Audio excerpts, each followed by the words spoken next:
CHAMPS Live is presented by Lawrence Technological University, where Blue Devils dare, Hungry Howie's, famous for flavor, and the Detroit Medical Center.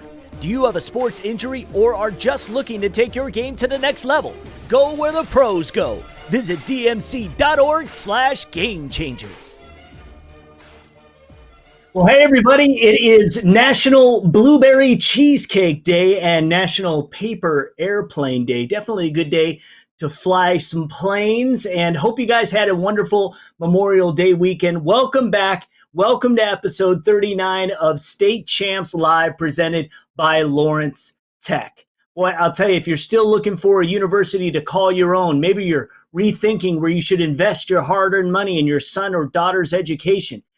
If you live in Southeast Michigan, thinking about staying close to home for college, what are your options? Boy, I'll tell you what, Lawrence Technological University has so much to offer. You can find out more at ltu.edu. We are live right now on Facebook, YouTube, and Twitter every Monday through Friday at 2 p.m. My name is Lauren Plant, and we've got a great show today. We've been running a really cool thing on Twitter. You guys have been reacting to it. We've been posting it everywhere. It's the Michigan Helmet Challenge. We're going to talk with Matt Mowery coming up in just a little bit. But first, here are the headlines for Tuesday, May 26th. MHSAA getting active. Friday afternoon, the MHSAA sent an email to all athletic directors giving them a heads up that they'd be sending out a document called MHSAA Guidance for Opening School Sports sometime this week. The association was waiting to see whether or not the governor extended the expiring stay-at-home order, something she did later in the day Friday. The plan was crafted in collaboration with the National Federation of State High School Associations and its sports medicine advisory committees, which include medical professionals and school administrators. NHL close to reality again. The National Hockey League released a memo Monday saying that next month is the target for Phase 2 of its return to play, including opening practice rinks for small group workouts. The players and teams have been in Phase 1, which is self-quarantine, since the season was halted in March, but the Players Association approved further talks about a 2014 postseason format in a vote last Friday. Michigan PGA doing some good. Jordan Young and Brian Cairns, the teaching professionals at Fox Hills and Plymouth, are collecting supplies for families affected by the flooding following the collapse of the dams in mid-Michigan last week. The twosome are trying to fill 2 trailers with non-perishable foods, personal hygiene products, blankets, socks, diapers, and cleaning supplies, which can be dropped off at the club from noon to 6 p.m. Once they're filled, they'll be driven to Midland High School for distribution. For more information on helping out, you can go to reliefmidland.org. Many of the high school teams in the impacted area have been doing as much as they can to help those impacted by the floods as well. All right, so if you can do your part in helping out so many who are affected, it's just unbelievable what took place in mid-Michigan. Please do your part. They would be very, truly grateful. Okay, we've been running a very cool contest on Twitter that is a voting contest on who has the best high school football helmet in the state. Now, Matt Mowery, our digital managing editor, joins us now, and he will talk about it. This was kind of his brainchild, and I know that this, came from elsewhere in terms of how you discovered it, but just kind of tell us how you saw it, discovered it, and then came up with the idea to implement it here. Well, it started in Iowa at Maquoketa Valley in Delhi, Iowa. The head football coach there, Trevor Arnold, started this up because he just wanted to do something. He was bored. He wanted to do something to alleviate boredom, so he figured he would find the best helmet in Iowa. And then after that, it went to, I believe, Illinois was next. Travis Myers, the Glenbrook South coach, jumped on board and he ran it. There were more than 20 states already doing this kind of thing when someone reached out to me on Twitter, the guy who's actually running the contest in Indiana, Aaron Ferguson. He said, "Hey, would you like to do this for Michigan?" And I thought that was right up our alley, and I talked with everybody obviously there in the office, and everybody was in agreement. It's been It's been a busy couple of weeks getting this set up and getting it started, but it's actually been fun to watch it once the contest starts to unfold and you see the competitions happening. It's been a pretty cool run over the last week. I think it's been fantastic. I really have. And it really has got a lot of people engaged. And even if you're not into football, you want to support your school and you want to, kind of show that, hey, we've got the best looking helmet in the state. And it's unique because you get some unique schools going up against each other that in sports, in some cases, would never play. But here they are in the Michigan Helmet Challenge. Talk about what the format is, what the structure is of the challenge, and how you went about getting the schools to participate.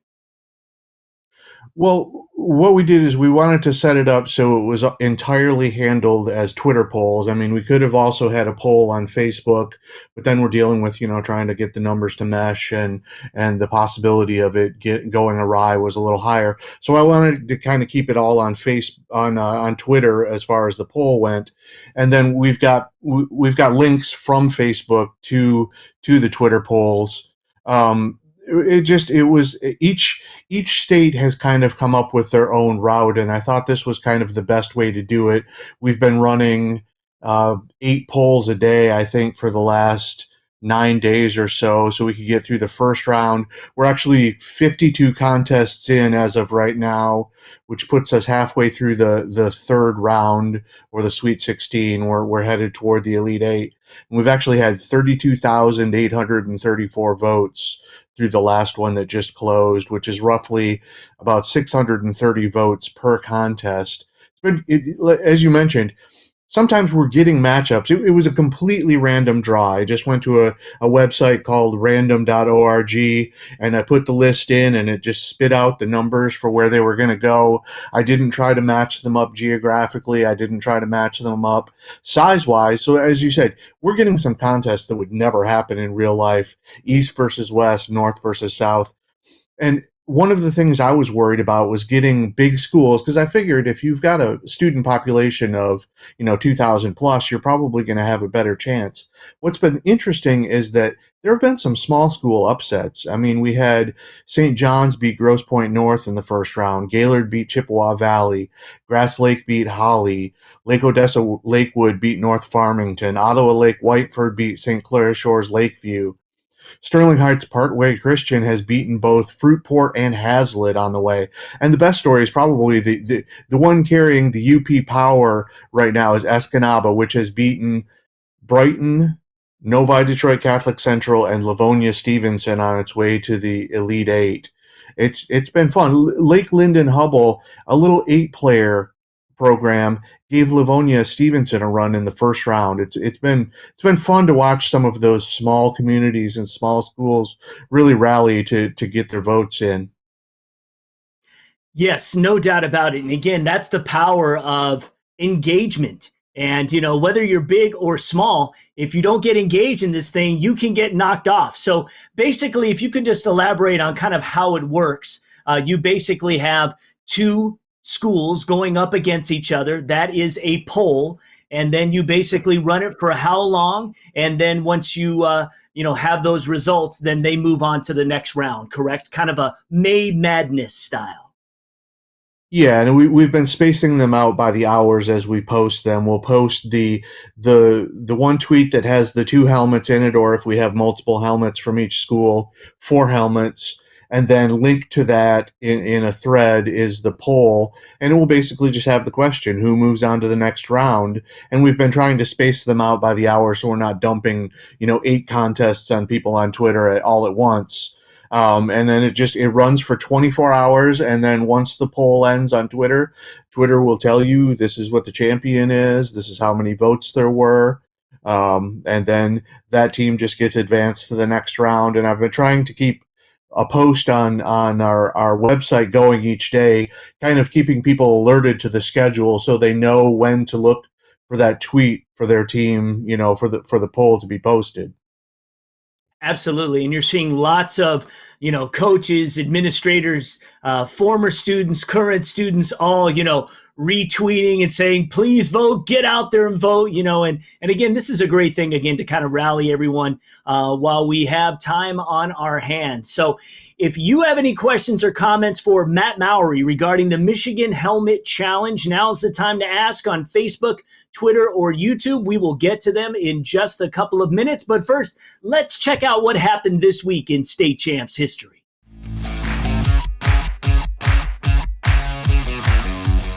We go to a Division I softball pre-district opener from 2015 between Utica Ford and Macomb, Dakota.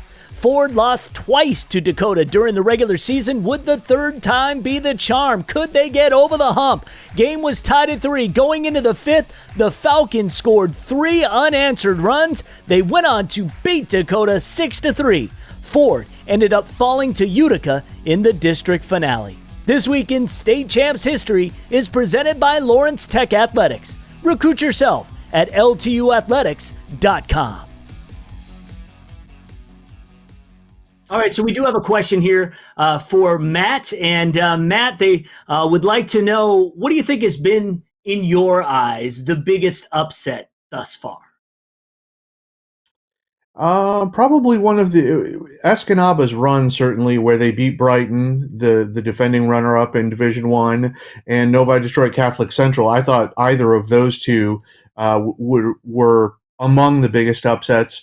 And then obviously Brother Rice's helmet is kind of iconic in the state, and I thought when Livonia Churchill knocked them off in the second round, I thought that was a pretty big accomplishment. And actually, up until our last vote just came in, the 3 schools in Livonia were actually 8-0 up until, including Churchill's play-in win, up until Churchill lost, Stevenson lost in the very last round. So I think those probably are the two. The closest was actually a really good matchup between Madison Heights, Bishop Foley, and Williamston, which came down to 50.1% to 49.9% of 928 votes. So there have been some matchups that I kind of, when I saw the result, I went, ooh, and I think the runs by the 3 Livonia schools kind of combined have been the most impressive thing to date.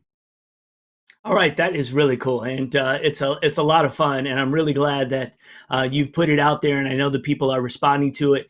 I know you mentioned it a little bit earlier, but just kind of lay out where we are in the competition and where we're going to be moving forward. How long is this thing going to run its course? Well, we're halfway through the Sweet 16, going to the Elite 8 today. We've got a couple more results to come in from polls that started yesterday and 2 more to be posted today. And then we'll have, we've yet to get to, the remaining schedule is 2 Elite 8 matchups per day, Wednesday and Thursday. Then we've got the 2 Final Four matchups on Friday. And then our championship matchup, we're actually going to extend the voting a little bit. Instead of 24 hours, we'll go 48 hours between the final 2 teams, and that will run Saturday and Sunday this weekend. All right, so one more, and this is always fun to do, and who knows, maybe it'll rile up some of the troops out there, but do you have a favorite? And I don't mean favorite as in this is who you want to win. I mean just who you think just through the trend is going to win. Well, I think one of the helmets that I thought was the coolest and I thought was going to go a ways was the Gaylord Trident. That one was pretty cool looking, and I thought that one had a chance just on the way it looked. Probably the one that I like going forward. Plymouth has the Sabercat from the Nashville Predators. Essentially, that's their logo, and that one's a pretty sweet looking helmet going forward. They're still in it. They'll face South Lyon East, I believe, later on today. That poll will go up, and I think one of those two has a pretty good shot. East is a very simple. It's just kind of a matte gray helmet with a big E for South Lyon East. So my prediction is the winner of that one has kind of the inside track on winning. Okay, and then finally, why don't you name a dark horse? Who's somebody that could just rise up and win the whole thing? I'm going to go with Pewamo, Westphalia. They've got the logo that looks a little bit like the Tampa Bay Buccaneers, the Pirates, Yep. and they've been rolling. They've been rolling. They had their win streak throughout the entirety of last football season, and now they're continuing it into this contest. And I think PW's got a pretty good shot because they're pretty good with rallying the troops around, and it's always one of those schools that's got huge student sections, whatever they're playing. So I have a feeling that PW could be one of the ones that you're going to be seeing in that matchup over 48 hours over the weekend. All right, so where you need to go is State Champs Michigan on Twitter. That is where you'll be able to vote. You can also go to the website, statechampsnetwork.com, to follow all the action. Matt has been just vigorously posting all the updates for you guys so that you can be dialed in as to not only what's happening, but when you need to get out there and vote for your favorites. So we want to thank Matt Mowery, the digital managing editor at statechampsnetwork.com, for coming on the show today, for getting this program going in Michigan. I know it's been a lot of fun, and I can't wait to see who ultimately wins the Michigan Helmet Challenge. Sounds good. All right. Thank you very much. Let's take a look at today's clip of the day.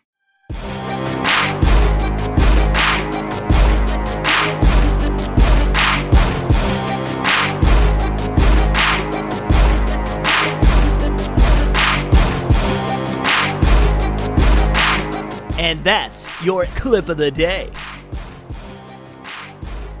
Oh, I'd definitely be sending that in if that was me posterizing someone like that. Very nice. We want your short video clip to be today's clip of the day. Send us a link to your clip on any of our social media platforms. We'll check it out. All right, Game Changers is the partnership we have with the Detroit Medical Center, and we have put together a series of segments to help you become a better athlete and also to help you in unique kind of ways like this. Check it out. Blood flow restriction is a training technique used by adolescent to elite athletes to improve performance. It's also utilized by athletes if they're injured or had surgery for the rehabilitation process. So add BFR training while you're in your season to maintain your strength without fatiguing your performance. Yeah, it's really amazing technology. Check it out in all of our segments called Game Changers. The best way to go is to our YouTube page, State Champs TV, and just check out the playlist. We've got them all there, full 2-minute clips. They're really cool. Check them out.